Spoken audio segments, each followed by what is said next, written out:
Are you concerned about the 3-game losing streak? No, because like this is a sustainable offense. Like even if you lose, like again, we talk about like all these guys. What did they combine? If your three like sharpshooters in your starting lineup combined for 1 3-pointer yesterday, you still had 32 assists or 34 assists. You still scored 119 points or 117 points, whatever it was.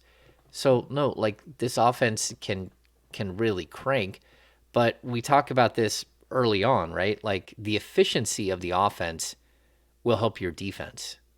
And that's why all of a sudden the offense became inefficient and Devin Booker's putting up point after point after point. If you can't sustain on offense, then you're turning the ball over, you're giving up long rebounds and all that stuff, then you're going to have a bunch of issues. And this team needs to be really good offensively for their defense to have any chance.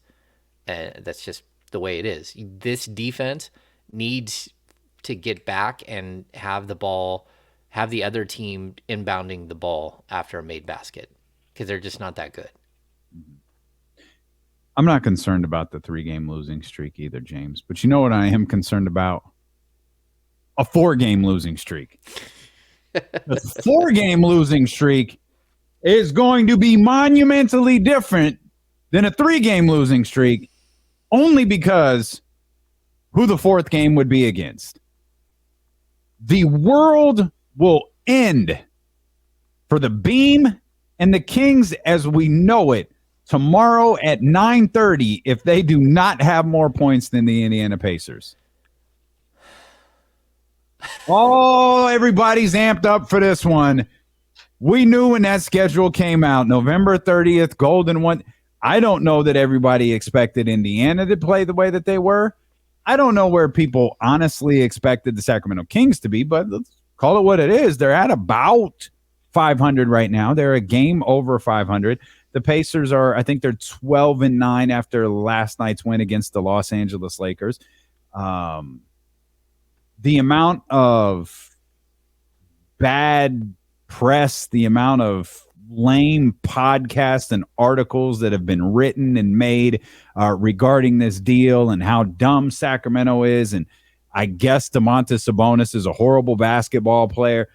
All of that is coming to a head in front of what I am sure will be nearly 17,000 people tomorrow night at the Golden One Center. And as Rob W. says, yep, game number 20 of the season is, in fact, a must-win game. It is, for I believe, the 10th time this year, the most important game of the season. You're laughing. You think I'm playing? I'm dead serious, James Ham. They cannot lose tomorrow night versus Indiana. The world will end. It will mark the end of the universe.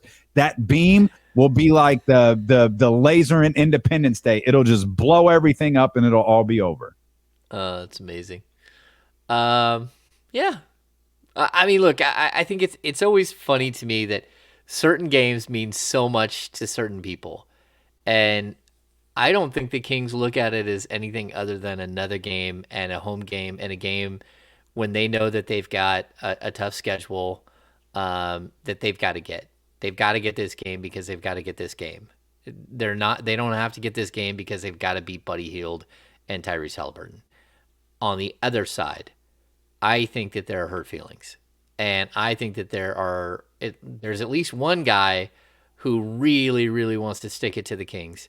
And then there's another guy who has never performed well in a big game in his entire career. So if he's thinking this is a big game, then the Kings fans are going to be very excited about what's about to happen. But I think like Mike, I'll like relay this to Michael Malone. Michael Malone got so geared up to play the Kings every single time after he left. He could not wait to beat the Kings. And it took, I don't know, 3 years, 4 years, 5 years for him to actually get the win. And then you heard that we won this one for coach from Jokic. You know, like they knew how much he wanted to get the win at Golden One Center because there was so much bad blood. And he wanted to stick it to ownership in Sacramento and get a win. I think maybe Indiana has a couple of players that feel that way. I don't think the Kings care.